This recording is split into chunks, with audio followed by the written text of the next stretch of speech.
민주당과 야하 3당이 내년 총선부터 적용될 선거법 개정안을 마련했습니다.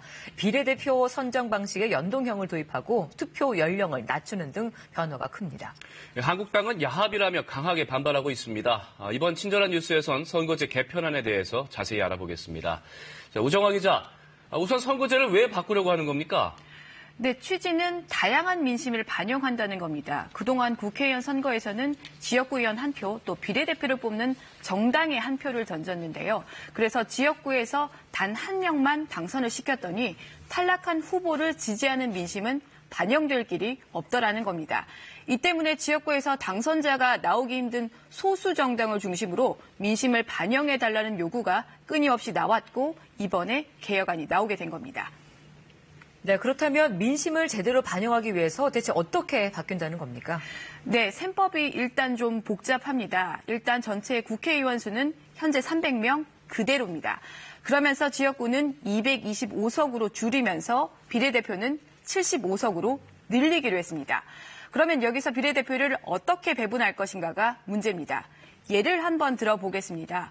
어떤 정당이 지역구 의석은 20석, 정당 득표율은 20%를 얻었다고 해보죠. 그러면 이 당은 전체 300석에서 정당 득표율 20%를 적용하면 60석이 나옵니다.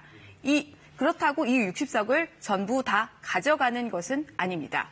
이 60석에서 우선 지역구 당선 의석 20석을 뺍니다. 그러면 40석이 남죠.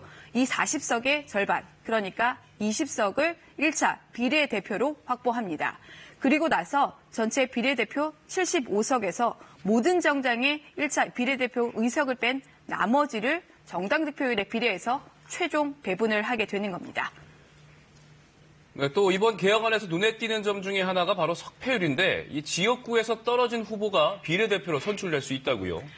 네, 앞으로는 비례대표가 지금처럼 전국 단위가 아니라 6개 권역별로 비례대표 명단이 생겨서 비례대표가 확정이 되는데요. 이 권역별 명단에 지역구에서 탈락한 후보도 포함을 시켜서 당선될 수도 있게 했는데 각 당별로 2명으로 제한이 됩니다. 또 이번 개혁안에는 선거권이 만 18세부터 주어져서 고등학교 3학년 학생도 투표할 수 있게 됩니다. 네, 이렇게 어렵게 개정안이 마련됐는데 처리가 문제일 텐데요. 자유한국당도 반발하고 있고 다른 당에서도 벌써 이견이 나오고 있다죠? 네, 그동안 4대 악법 중 하나라며 선거제 논의 자체를 반대해온 자유한국당 지도부는 강하게 반발하고 있습니다. 소수 정당에 유리해져서 앞으로는 민주당과 정의당이 함께하고 자유한국당이 맞서는 구도가 될 거라는 겁니다. 나경원 원내대표의 말 들어보시겠습니다.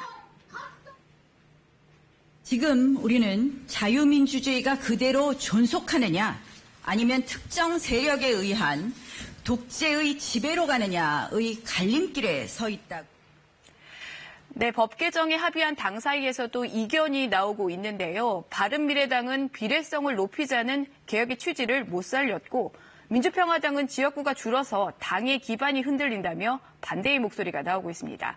오늘부터 나흘간 열리는 국회 대정부 질문에서도 선거제 개혁안이 집중 논의될 것으로 보입니다. 친절한 뉴스였습니다.